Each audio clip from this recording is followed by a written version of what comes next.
Hey, you know how last time I said that Australia is always like sunny and nice and hot and warm? It's actually cold and raining. Have a look. This video is to follow on from the last video. Pretty good feedback after the last video. Thank you everyone that joined. So how much does it cost to live in the Gold Coast in Australia? This is coming from someone that has moved from the UK who lived with parents. So I had very little overheads to now living in Australia. In this video, I'm going to break down basically all the costs that we incur every month. And if you wait till the end, you'll get a full sum of how much it costs us per month to live here. This is going to be different for me than it might be for you, but it gives you hopefully a good idea of what it costs me and my partner to live in the Gold Coast in an apartment. I will start by saying we live in a 2-bedroom apartment, has really good amenities like an indoor pool, outdoor pool, small gym, there's a steam room sauna, there's plenty of things to do, so we don't really need to leave the apartment if we wanted to go for a swim or if we wanted to go and sit by a pool in the sun. It may be cheaper if you wanted it to be cheaper. However, we did get this for a really good price relatively to what properties are at the moment. We didn't buy, we're renting. First time trying kombucha, I quite like it. Fermented tea with some fizz.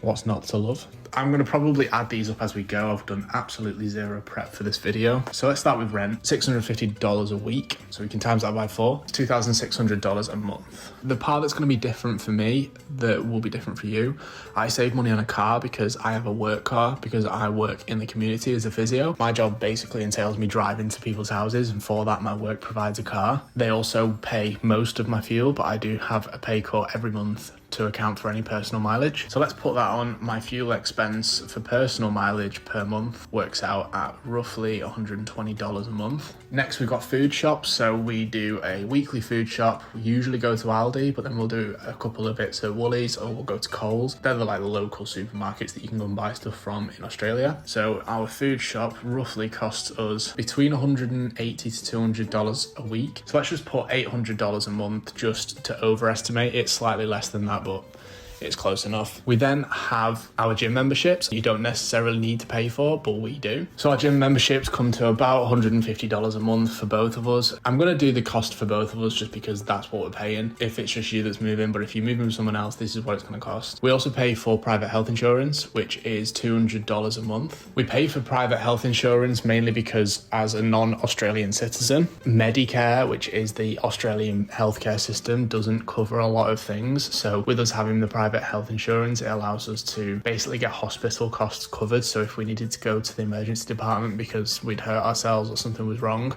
most of that cost would be covered, which would make it a little bit easier. We do also have Medicare. Next, we pay for Netflix, which is $18.99 a month. You've then got internet. We have basically, I think it's called Unity, the internet that we have. We don't really get a choice because this apartment block only has one internet service provider. So that costs us $79 a month, which actually isn't too bad. We used to have Disney Plus. We don't watch it anymore, so we cancelled that. Next, we've got phone contracts. Both of us have got phone contracts. Comes to $78 a month.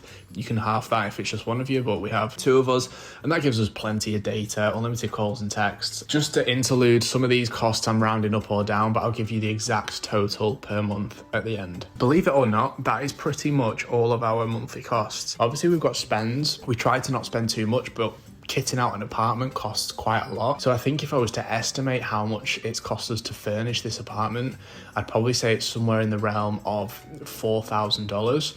And that's everything that we've got. We've got obviously a bed in here. This is the spare room. We've got our main bedroom. I'll actually probably give you an apartment tour in a future video. If anyone's interested in seeing what the apartment looks like, then let me know. We had to buy a washing machine. We had to buy a fridge freezer. We had to buy the beds. Pretty much every bit of furniture that's in the apartment we had to buy, minus a oven, a hob, and a dryer. Oh, and a dishwasher as well. And then there's other miscellaneous items. I recently bought a MacBook Pro, but I bought this through the business, so actually I'm not going to count that towards costs. Then we've got like the surfboard and recreational stuff. I'm not going to include that just because I don't think it's really relevant. If you're watching this video and you're thinking, I want to move to the Gold Coast or I want to move to Australia, what's it going to cost me to live there? Then, well, here we go.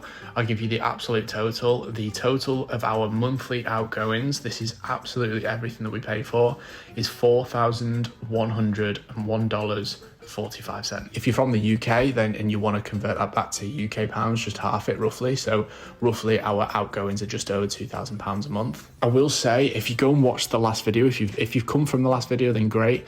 But if you've not watched it, go and watch it, because on there I include a little bit about our salaries, and it might help you understand a little bit better the cost of living over here. The only other thing I would probably say is if you're moving and you're not fortunate enough to get a company car, then you will have to pay for that as well, of course. Judging by how much fuel I use, bear in mind I drive for work, so I'm doing a lot of kilometers every week. I would probably estimate you'll be filling your tank up maybe like once a week, which will probably cost you, if it's petrol.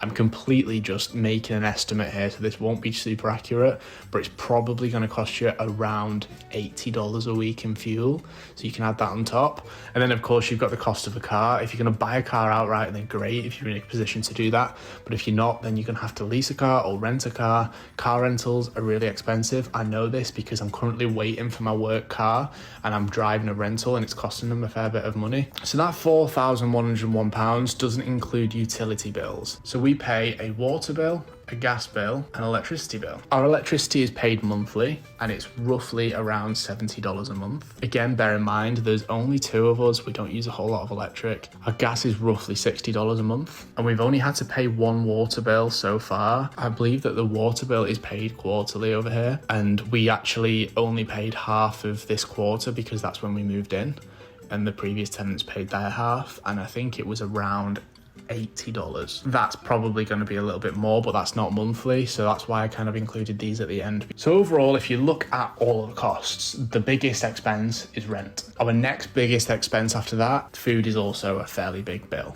Gym membership and health insurance, and everything else is relatively cheap. And why not, whilst we're already talking about the cost of living and how much it costs to live here, let's talk about some of the things that I didn't really expect. Coming over here, didn't expect alcohol to be as expensive as it is. Alcohol is significantly more expensive than it is back home. It's about 1.5 times, maybe 2 times more expensive. That includes going out, buying alcohol at a bar or a pub, but that also includes buying alcohol from a bottle shop. Something I didn't expect was actually clothes shopping is relatively cheap over here. I've basically got a fully new wardrobe, and that's because back home clothes are insanely expensive. We actually live not too far away from a place called Harbour Town. It's like an outlet precinct, things like the Rip Curl outlet or Cotton On. Think Primark, better quality but a little bit cheaper. That's kind of where we're at with Cotton On. So if you're coming for a holiday or you're thinking of moving, don't bring heaps of clothes because you'll want to do some clothes shopping. Last but not least, something else I didn't expect is the massive range of costs depending on what suburb you live in. So for example, I've got a good friend that lives in Burleigh Heads. Burleigh Heads is sort of towards Coolangatta compared to where I am. It's at the bottom of the Gold Coast. He's paying, I believe, for a similar setup to what we've got, about $1,000 a week. It's about 30 minutes away. Where you live makes a massive difference in the Gold Coast, even if it's only the next suburb along. I hope you enjoyed this one. If you have any questions, then pop them down below. If you made it this far, I just want to say I was absolutely overwhelmed by the amount of comments and people engaging in the last video. I figured why not double down on the Australia content whilst you seem to enjoy it so much. It got like 6,000 views in 3 days, which for my channel is huge. I hope that the people that joined me in the last video could join me in this one. If you've got any suggestions of videos that you'd like to see in the future, then let me know. These talking videos are actually super easy to make. But for now, my name's Dan. I'm a creator, and I'll see you in the next video. Goodbye.